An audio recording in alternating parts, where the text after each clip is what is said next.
Assalamualaikum warahmatullahi wabarakatuh. Dulu sebelum alat transportasi yang bisa berjalan dengan bantuan mesin ditemukan, semua orang mengangkut barang-barang dagangan ataupun barang-barang yang dibutuhkan dari satu tempat ke tempat yang lain itu menggunakan, kalau bukan tenaga manusia, maka masyarakat menggunakan tenaga hewan seperti kuda, onta, keledai, dan lain sebagainya gitu. Seiring berjalannya waktu dan perubahan zaman, maka ditemukanlah mobil gitu. Alat transportasi dengan bantuan mesin yang membawa barang lebih cepat, lebih praktis, dan barang yang dibawa bisa banyak bila dibandingkan dengan bantuan tenaga hewan atau manusia gitu. Banyak masyarakat orang pada waktu itu yang menolak itu menggunakan mobil untuk membawa barang-barang untuk diangkut dari satu kota ke kota lain, dari satu tempat ke tempat lain.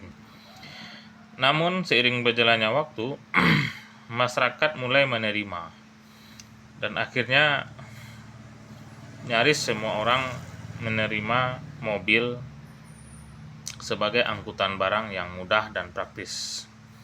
Begitu juga dengan kereta api ya. Dengan bantuan kereta api, maka barang-barang yang dibawa dari satu tempat ke tempat lain itu mudah, cepat, dan bisa membawa barang dalam jumlah yang banyak begitu. Dulu sebelum alat hitung yang bernama komputer ditemukan, orang menghitung dengan menggunakan alat bantu atau menggunakan daya ingat atau ketangkasan dalam berhitung. Kemudian ketika komputer ditemukan, orang lebih praktis menghitung karena komputer lebih cepat, lebih praktis, dan tidak butuh waktu lama begitu.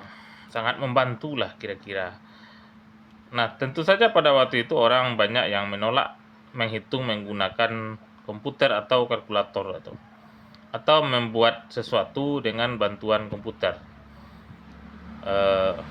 Karena dulu ada mesin ketik ya.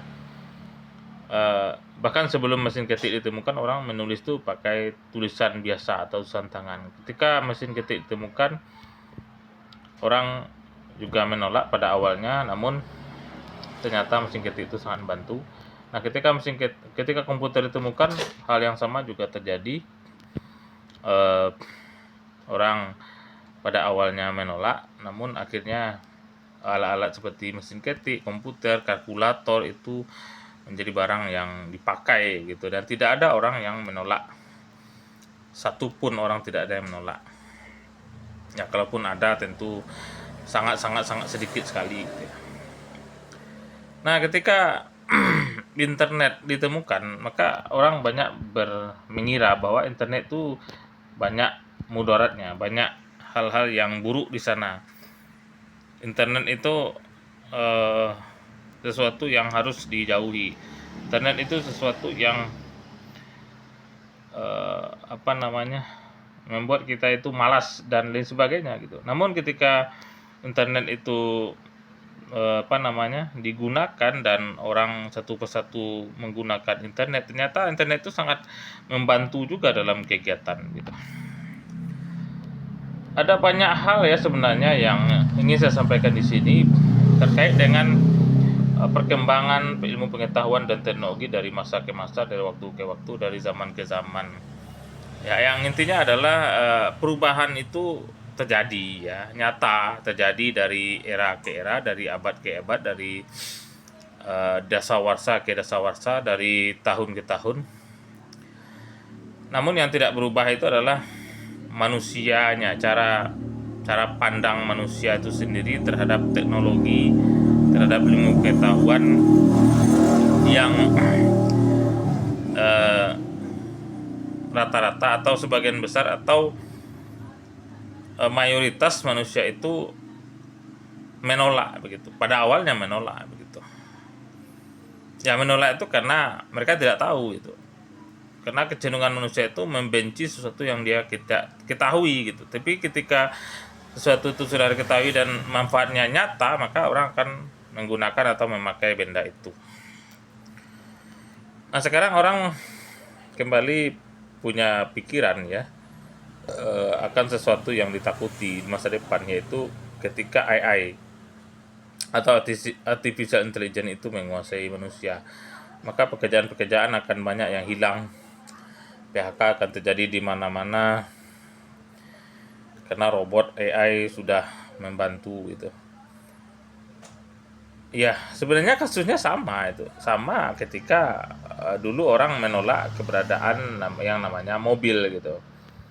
Namun lambat laun mobil itu diterima gitu. Itu juga dengan AI ya. AI itu juga suatu saat akan diterima oleh manusia dan menjadi bagian dari kehidupan kita gitu. Namun bagi saya tidak penting kita itu khawatir ya, mengkhawatirkan sesuatu yang berubah itu. Yang perlu kita khawatirkan adalah kita sebagai manusia gagal itu. Gagal dalam melihat sebuah perubahan gitu.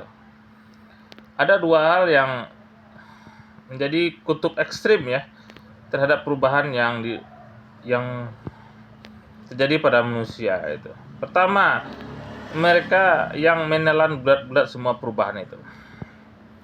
Mereka tanpa pikir panjang melihat bahwa perubahannya adalah sesuatu yang harus kita ikuti, harus kita harus kita artinya kita harus ikut arus lah dengan perubahan itu. Jangan menentang perubahan begitu.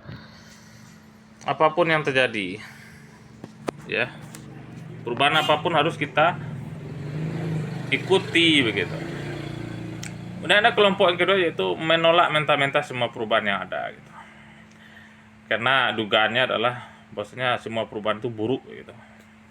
Tidak ada yang baik gitu.